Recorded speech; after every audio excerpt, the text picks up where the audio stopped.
नमस्कार। आज हम पढ़ रहे हैं अध्याय 12 पूर्ति अर्थात सप्लाई। बच्चों, यदि कक्षा 12 के आप विद्यार्थी हैं तो इसे अवश्य देखिएगा। पूर्ति का अर्थ किसी वस्तु की पूर्ति से अभिप्राय उस मात्रा से है जो किसी निश्चित समय में कीमत विशेष पर बाजार में बिक्री के लिए उपलब्ध होती है। जिस प्रकार मांग सदैव समय तथा कीमत से संबंधित होती है, ठीक उसी प्रकार पूर्ति भी सदैव निश्चित समय तथा कीमत विशेष से संबंधित होती है।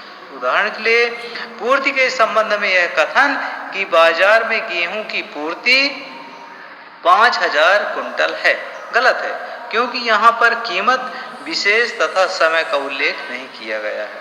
अतः सही कथन इस प्रकार होगा कि रुपए 200 प्रति कुंटल पर एक माह में गेहूं की पूर्ति बाजार में 5000 कुंटल है। साधारण बोलचाल की भाषा में हम पूर्ति तथा स्टॉक में भेद नहीं करते हैं, परंतु आर्थिक विश्लेषण में यह दोनों अलग अलग हैं। इन दोनों में प्रमुख अंतर है। पहला है अर्थ। स्टॉक वस्तु की उस समस्त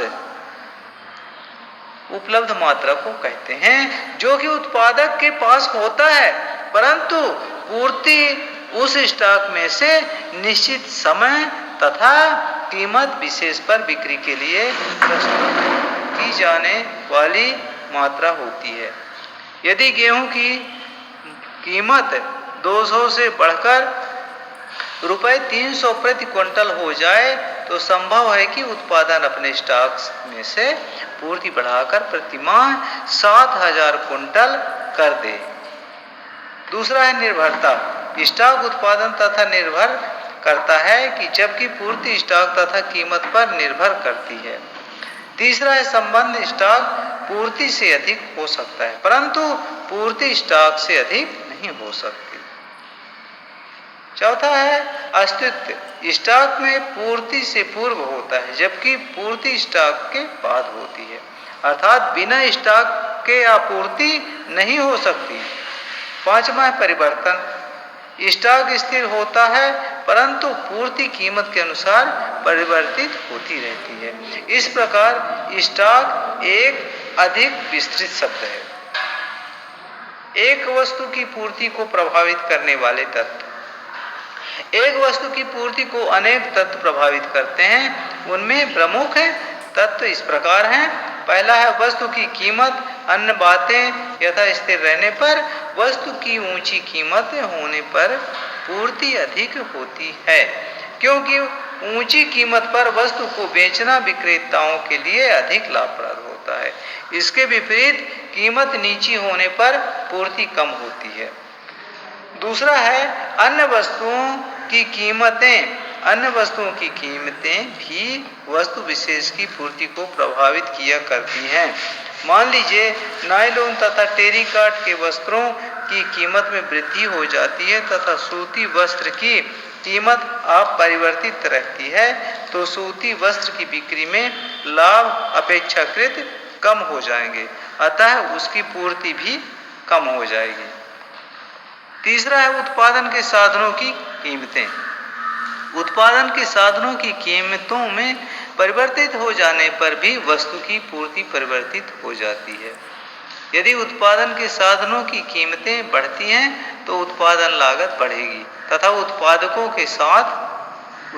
के लाभ कम होंगे, अतः उत्पादन कम किया जाएगा तथा पूर्ति में कमी होगी। इसके विपरीत उत्पादन के साधनों की लागतें कम होने पर उत्पादन लागत कम होगी, लाभ बढ़ेंगे तथा पूर्ति अधिक हो जाएगी। चौथा है तकनीकी ज्ञान। तकनीकी ज्ञान के विकास के साथ उत्पादन में कुशलता आती है तथा उत्पादकों के लाभों में वृद्धि हो जाती है, इसलिए वह वस्तु की पूर्ति में वृद्धि करते हैं।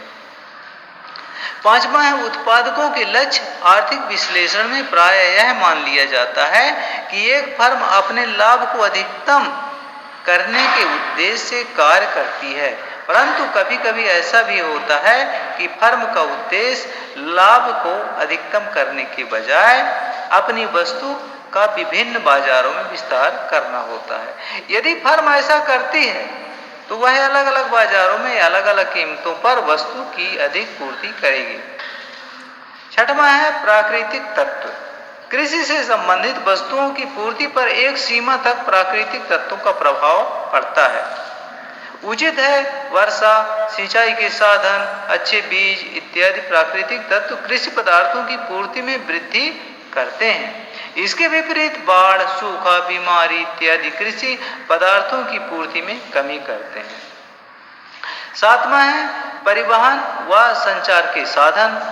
यदि देश में परिवहन व संचार के साधन विकसित हैं तो विदेशों से आयात सुविधा से किए जा सकते हैं, जिसके फलस्वरूप वस्तुओं की पूर्ति बढ़ेगी। इसके विपरीत इन साधनों का प्रयोग निर्यात में करने पर देश में वस्तुओं की पूर्ति कम हो जाएगी। आठवां है कर नीति। सरकार की कर नीति भी वस्तु की पूर्ति को प्रभावित करती है। यदि सरकार वस्तु पर अधिक कर लगाती है तो वस्तु महंगी हो जाती है, जिसके फलस्वरूप उसकी मांग घटती है तथा लाभ कम होते हैं, अतः वस्तु की पूर्ति कम की जाती है।